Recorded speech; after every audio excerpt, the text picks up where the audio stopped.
bullying, the Me Too movement against sexual harassment, masculinity. Is this the best a man can get? Is it? We can't hide from it. sexual harassment is taking over. It's been going on far too long. We can't laugh it off. Who's the daddy? What I actually think she's trying to say. Making the same old excuses. Boys will be boys. Boys will be boys. Boys will be boys. But something finally changed. Allegations regarding sexual assault and sexual harassment. But she says And there will be no going back. Because we believe in the best in men. Men need to hold other men accountable. Smile, sweetie. Come on. To say the right thing. To act the right way. Bro, not cool, not cool. Some already are. In ways big Yo, men, we're acting like and small. I am strong. But some is not enough. It's not how we treat each other, okay? Okay. Because the boys watching today will be the men of tomorrow.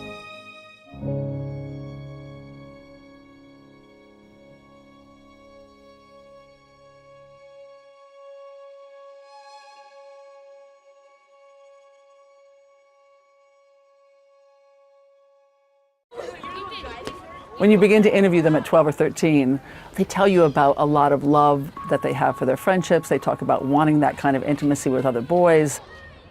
I think friends are the things that kept me composed in the hardest times that I had. As boys got older, they began to tell a very different story. They'll say things like, no homo, in response to a question about intimate friendships. That question to them has now become a gay question, rather than a question about just their friendships, which is how they heard it when they were 13 or 14. No homo was used a lot among my straight friends. Because of, we don't want to seem as if we're being gay towards each other or saying gay terms. That reveals the culture, because the fact they're equating friendship with gayness is a part of American culture of masculinity. Somehow to be a boy, to grow into a man, you have to be emotionless.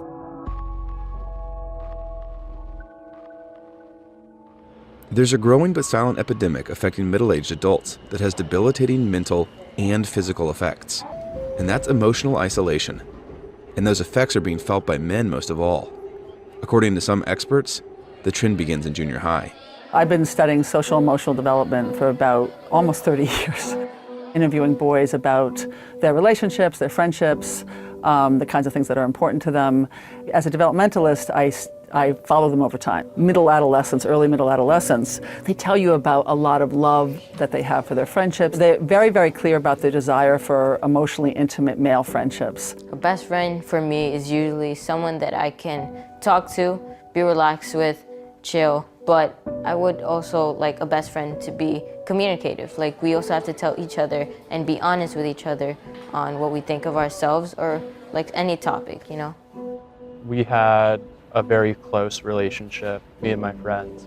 We shared secrets with each other and talked very intimately with one another. I would say that, yeah, we loved each other, yeah. As boys got older, they began to tell a very different story. So they really articulate the bizarre expectations we have of boys as they get older, that they should disconnect from their innate emotional acuity, their emotional sensitivity, in order to become a man. When he was in high school, Professor Way gave a guest lecture at Vinny's school, and her findings matched exactly what Vinny was experiencing with his friends.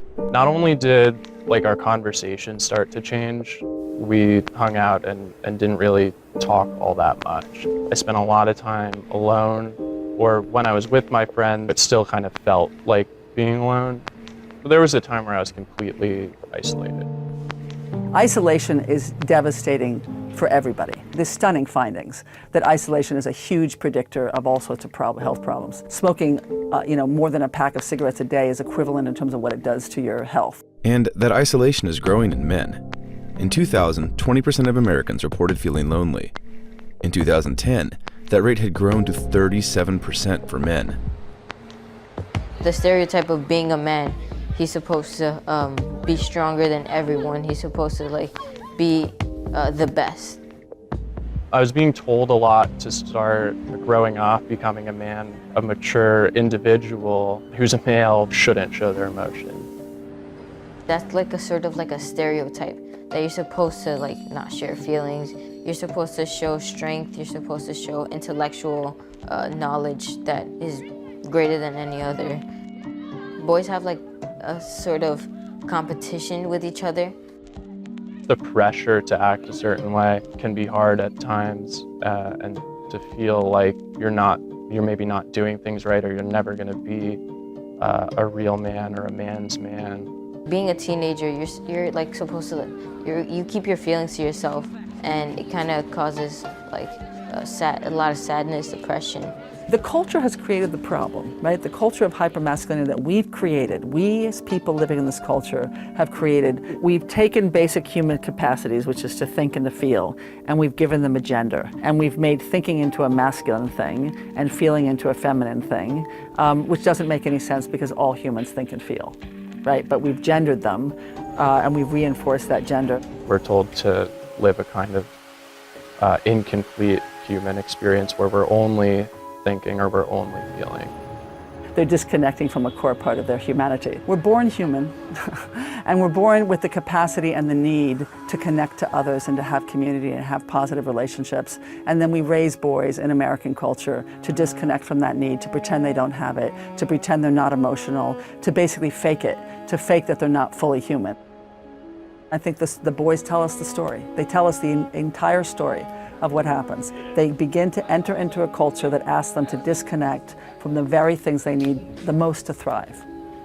Certain people are going to really expect you to act a certain way or act in a way that kind of embodies those cultural norms.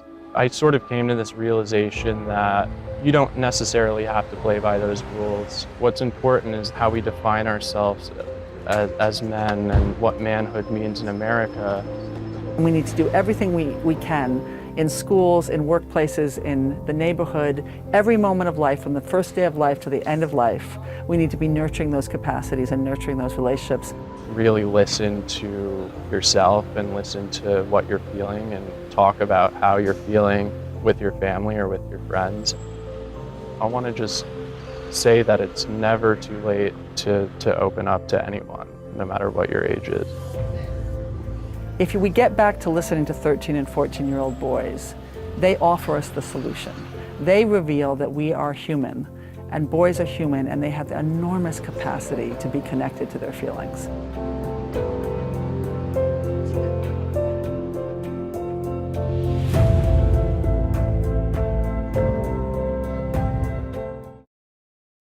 Hey, NBC News viewers, thanks for checking out our YouTube channel. Subscribe by clicking on that button down here and click on any of the videos over here to watch the latest interviews, show highlights, and digital exclusives. Thanks for watching.